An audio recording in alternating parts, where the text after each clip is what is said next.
प्रसिद्ध अभिनेता सैफ अली खानवर गुरुवारी रात्री 2:30च्या सुमारास चाकूने हल्ला झाला। या हल्ल्यात तो गंभीर जखमी झाला असून लीलावती रुग्णालयात त्याच्यावर उपचार चालू आहेत। हल्लेखोराने त्याच्यावर 6 वार केले आहेत।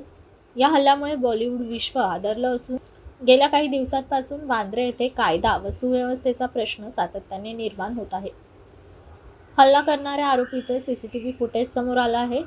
या सीसीटीव्ही फुटेजमध्ये आरोपीने स्वतःचा संपूर्ण चेहरा झाकल्याचे पाहायला मिळत आहे। या आरोपीने सैफच्या इमारतीत एंट्री केल्यानंतर त्याने सुरक्षा रक्षकाची नजर चुकवून तो लिफ्टने न जाता पायऱ्या चढून त्याने सैफ अली खानचं घर गाठलं। पायऱ्यावरून जात असतानाचं सीसीटीव्ही फुटेज सध्या समोर आलं आहे। या सीसीटीव्ही फुटेज व्हिडिओमध्ये आरोपीच्या पाठीवर काळ्या रंगाची सॅग दिसत असून त्याने आपल्या चेहऱ्यावर लाल रंगाचा मोठा रुमाल बांधला आहे। गुरुवारी रात्री 1:37 या आरोपीने सैफच्या घरात प्रवेश करण्यासाठी जिन्यांचा वापर केला होता, तर 2:33 तो त्याच जिन्यांनी सावधपणे इमारतीच्या बाहेर पळ काढताना दिसून आला। Bureau report, APMC news.